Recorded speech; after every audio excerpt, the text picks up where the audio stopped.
you have Ushna, which is the heat producing pulse. Okay. The swaras, okay, they start from the letter A to correct. Okay. Okay.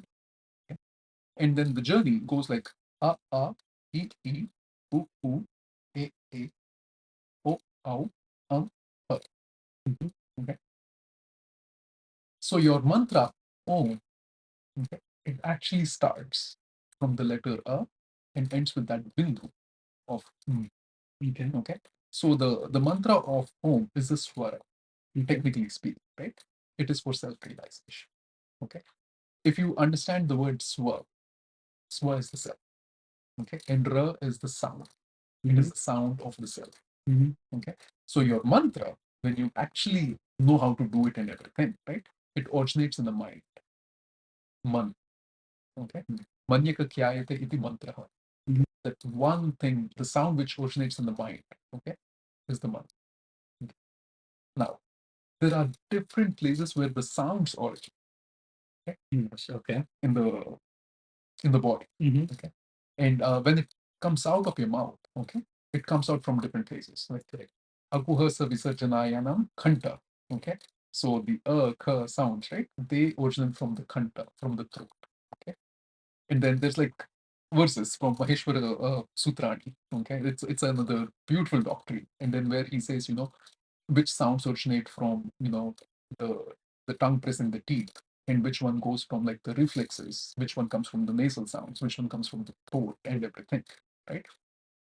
So it is very important for a person who wants to delve deeper into this to understand, because there's a strong connection between the mantras and the mudras. Okay. Because for certain aspects of focus and for certain aspects of kriya, um, you have to roll your tongue back. Okay. And for certain things, you just open your mouth wide. Okay. Because it takes you into that contemplative state again. So that's the thing.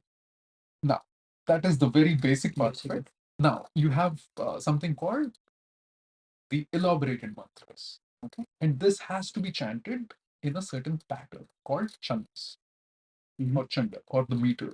Okay. It tells you exactly how many syllables would be there in that mantra. Okay. And then where you have to rise it up and where you have to bring it down. Okay. And when you're not doing it the right way, the meaning of the mantra changes. To give a small example, right? If I said Mahagyani, okay, what's your interpretation of that? Mahagnani, that means who's very well versed with intellectual knowledge. Okay. If I use the word Agyani, Literally opposite. So now if I combine Maha and Agyani, it is still Mahagyan. Yeah, okay. See, Yeah. the context changes completely. So you have to understand where to release the pause and then where to rise it. Okay. Otherwise, your mantra is not valid. Because now if you say Mahagyani, right? It means you're a great fool. You don't want to do that. Mahagyani is the right way to say it. So things like that. Yeah. Makes sense. So that's why the pronunciation is so important. Yes. So I'll give you certain.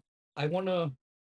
I have read it, so I'll give you certain situations, and I want my viewers like to take certain mantras, like if they're in certain situations, what mantras they can tell.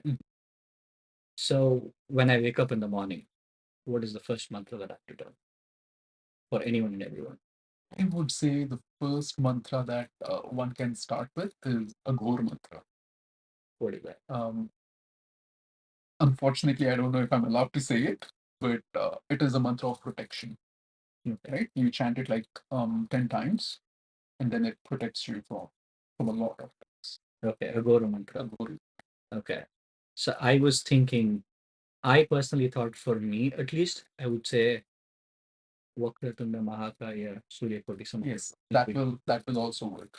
Right? Yeah. Remove any obstacles that is there. Yeah. If I am feeling very, very depressed, I'm going through a lot,